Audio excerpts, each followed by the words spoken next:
Hi, my name is Feng, and today I'm gonna present to Ms.Chong about the role of clarinet and analysis of clarinet concerto in A major, K622 by Mozart, and this is a course from Performance Practice MZK3203. And yeah, let's start. Before I begin to talk about the research paper that I'm gonna write, I'm just gonna briefly talk about some concepts. Repertoire. And repertoire is a list or set of dramas, operas, musical compositions, or roles. Not just that. A company or person is prepared to perform. Okay, that's some kind of repertoire meaning. And not just that, repertoire is a loan word from the French language. It's also called as repertoire, but then on top of the E, there's a symbol, a different symbol, which have the similar meaning in the arts. And the origin of the word is from the late Latin word repertorium. Okay, that's basically what is a repertoire means.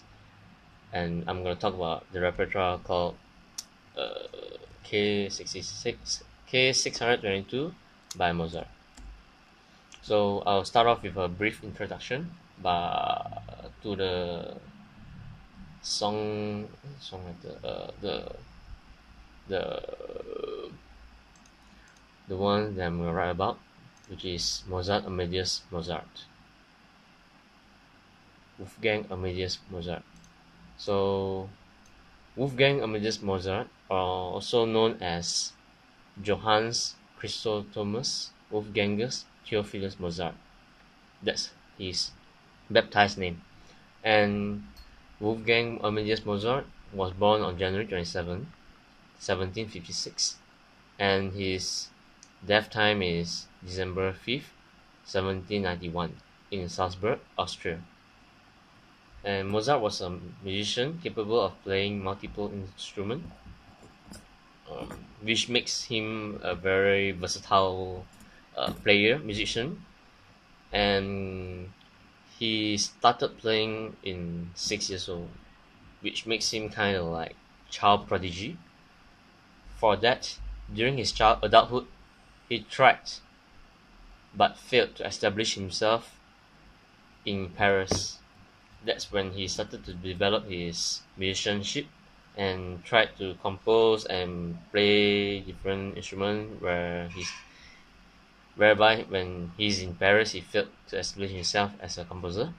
Therefore he returned to Salzburg, where he was briefly employed in the court of the Archbishop of Salzburg. And then he was restless, aware of his genius, and thought Salzburg was too small for his talent. With this, he's very have a very future-minded kind of people, and he started to dream big instead of trying to stay in a small town called Salzburg. Then he was relocated to Vienna, where he met with few success, which is, uh, if I'm not mistaken, it'll be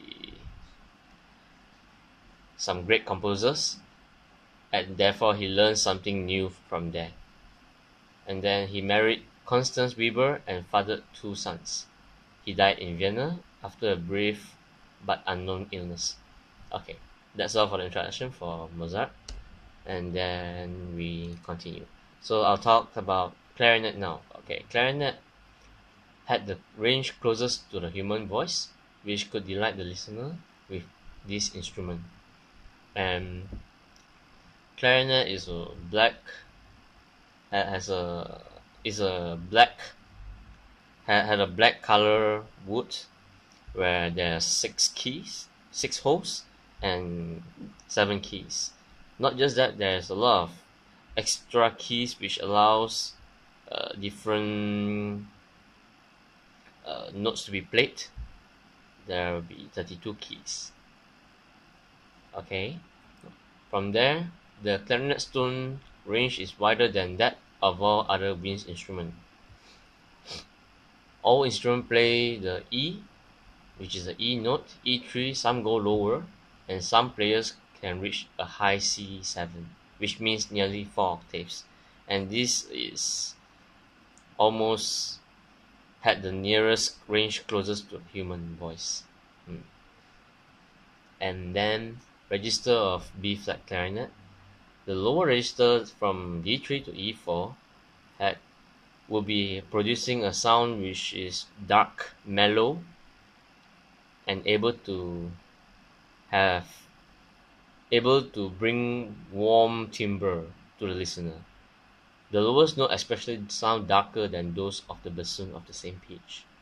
Okay, middle range, middle register, I would say F4 to AB4. Compared to the lowest notes of the upper register, the notes in this register sounds a little weaker and dull. Okay, that's what we usually play for the pieces, but it sounds a little weaker and duller. Upper register, clarinet register A4 to F6. This is the range where every clarinetist would ever will play, because is the this register will be the brightest, not the brightest, I would say it will be brighter and compact, and it sounds brilliant. For this, running notes will be often written in this register because it will be not too piercing or too low to be played, and making sure that the sound of clarinet could travel far to enable the listener to listen.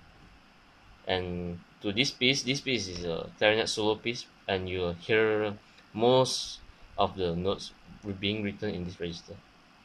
Okay, highest register, the next section, highest register G6, G flat 6 to B flat 6. Okay, these high notes are seldom used, mostly because of too high to be played, or even too loud sometimes, unable to control it. And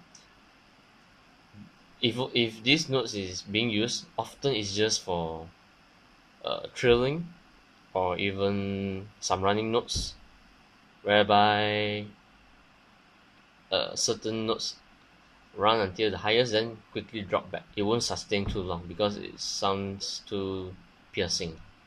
Okay, next will be a little history for the piece. Okay, so Mozart loved the instrument for clarinet because it said that clarinet had a voice of the closest range to human's voice. So Mozart loved this clarinet and was the first composer to include it into standard orchestral configuration of his symphonic works. And at that time, Anton Stadler is the one who inspired Mozart to think clarinet is clarinet as more than merely a voice in the texture of orchestral sound. For that, Mozart had realized and created a clarinet concerto in A major, K622, for this instrument. But there's a misconception. Actually, this piece is for Basset clarinet. Yeah, but due to the unpopularity of the Basset clarinet, therefore changes has been made to compromise it, to have a better selling rate for the piece by changing it into A clarinet instead. For that, I'll talk a bit later.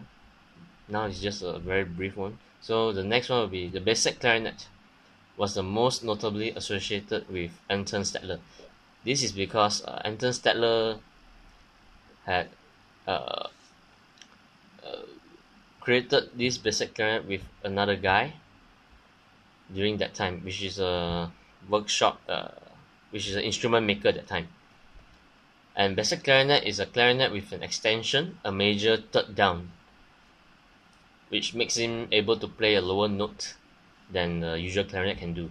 The reason why Basset clarinet is more suitable than clarinet is that Basset clarinet has additional keys that extend lower range and promotes legato to running notes passages for the lower range ones. And for the concerto, the extension must be chromatic and the shape of the Viennese basset horn is not suitable for this. And basically, for basic clarinet, the score that being written for basic clarinet, there's a lower range for it. But once it changed to A clarinet score, A clarinet score, the notes in the pieces had been altered, and therefore A clarinet wouldn't have much difficulty in playing the running notes and stuff.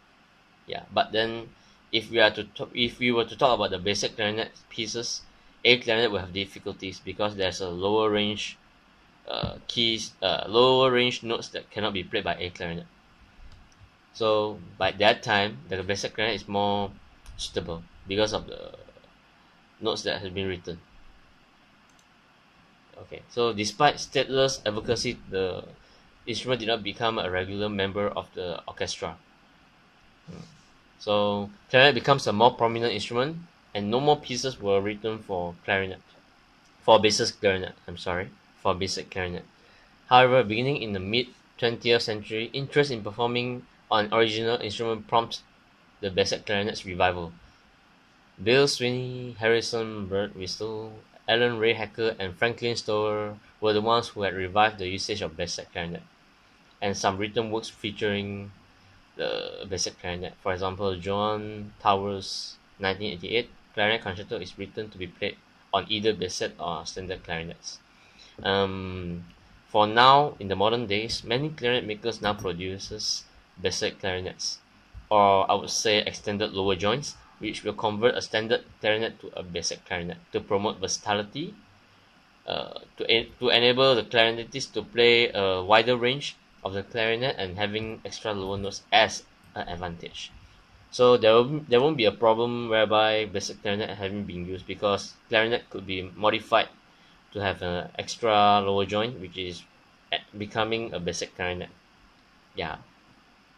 So clarinet concerto in A major, K622. This piece was written in it's written in October 1791, shortly before Mozart's death for the clarinets. And this piece is for clarinetist Anton Stadler. Yeah, this piece is especially for him. And this piece consists of three movements, which is fast, slow, and fast form. The first one will be Allegro in A major sonata form. Second will be Adagio, D major and in ternary form. And third will be Rondo, Allegro, A major and in Rondo form. The first movement is constructed in a way where playful, joyous melody to start off with the piece and had some running notes a bit and making playing turns by from the orchestra. For example, the orchestra play first the melody, and then orchestra will soften down, whereby the clarinet takes the melody. So they'll take turns in this movement. Okay, the second would be second movement is Adagio, which is the slow part. Then this movement is a rounded binary form ABA, and this movement allows the player or say the clarinetist to play in a way where he or she slowly embraces the melody while accompanied by the orchestra. Due to the fact that clarinetist is playing in a slow tempo, every instrument in the orchestra have to soften down, and clarinetist's voice will be piercing through the orchestra and allowing beautiful melody to be heard by the audiences. In this movement also, the full range of clarinet could be heard in the cadenza to fully utilize the clarinet's potential and beauty in it. And there are some passages in it where it exploits the clarinet potential, whereby the lowest note of the basic clarinet in the B section could be heard. Yeah, and this is before the alteration of the score. The basic clarinet sounds better for this piece. All modern versions of the work are based on editions for the standard clarinet in A, published 10 years after Mozart's death. So the lower notes of the basic clarinet are altered so that normal clarinet could play instead. The first theme then reappears over a soft string accompaniment to close the movement, and then it begins to the third movement, which is the rondo. The rondo finale returns to A major with the soloist introducing a jaunty 6/8 theme, and this theme is a very fast, uh, a fast moving theme, whereby there has a cheerful refrain and episode either echoing this mode or recalling the darkest color of the first movement. There will be a blend of sonata and rondo form where Mozart developed in his piano concertos, most notably the A major piano concerto K 488. Mm. And this piece is in ABACABA form, with the middle A being shorter restatements of the theme, unlike regular rondo form, which is ABACA. So the sunny and playful chirpiness of the rondo theme is balanced in the episodes by something a bit darker, with visits to E minor and then F sharp minor. So there will be a deeper insight of this piece, which is the ones I did for this piece. For his concerto, Mozart chooses an orchestral ensemble of flutes instead of more penetrating oboes. No brass instruments except for two horns and a full complement of strings. And having this set up, it makes sure that clarinet is the one that sounds up, and whereas the rest of the accompaniment instruments could be softened down. And without having the oboe, of course, the clarinet voice would be more clearer, because oboe voice is a bit more like a soloist than accompaniment. So Mozart didn't choose oboe, and flutes will stay above the melody to provide embellishment and some beautiful counter melodies, while the horns will be the bridge between woodwinds and the brass. Woodwind is the string family. Yeah, actually horn is the bridges of all, because it's in the middle of brass and woodwinds, and some even say woodwinds and string. Yeah, so next, the first movement begins with flowing melodies that exploits the clarinet rich tone in an atmosphere of gracious lyricism, and then it continues as the clarinet breaks free from the orchestral sound, and Mozart takes full advantage of the artist's orchestral sound, technical command, and the instruments range with exciting, almost gymnastic leaps from the highest to the lowest notes possible. So it makes the clarinet running up and down to provide different melodies. Sometimes there's a different theme from there. And next, another layer of contrast is added with a quick change to a minor mode, which is the second movement, and a melancholy melody is written. Clarinet will be the solo instrument, which will outshine every instrument with its unique sound that closely similar to human's voice. So there will be no doubts that why Mozart liked clarinet instead of other instruments during that period. Next, for that, uh, the second movement also incorporated the sadness in the beauty of the melody. Melodious line could be heard in the midst of sorrowful. This movement displays the exquisite singing quality of the clarinet and musicality of the clarinetist. Not only dynamics changes from the happiness which is loud, whereby the first movement orchestra takes turn with the clarinet. This is second movement would be only clarinetist will sound very. I wouldn't say it's majestic, but it sounds very soloist, which is beautiful embellished tones. Changes from high notes to low or vice versa need to be smooth too. So it takes a lot of techniques to play this piece. And second movement is a very good example to work on legato and phrasing at the same time. Yeah, because every mistake you played could be heard. So Anton Stadler is a very professional clarinetist for that time to be able to play Mozart standards. So the finale, which is the rondo form, had incorporated interesting rhythms and beats to make the piece livelier, establishing an atmosphere of levity while providing strong supports by the orchestra. So Mozart contrasts the rondo theme with other melodies that are harmonically adventurous and unexpectedly moving. This movement again exploits the technical virtuosity of the clarinetist because this movement exploits the full range of clarinet while being able to play it fast. Uh, it's a bit same with the first movement, but in this rondo form, there will be changes, and it is played in the form of ABAC form. Yeah, and this and be able to correctly to bring the true meaning of the composer's message is the most important.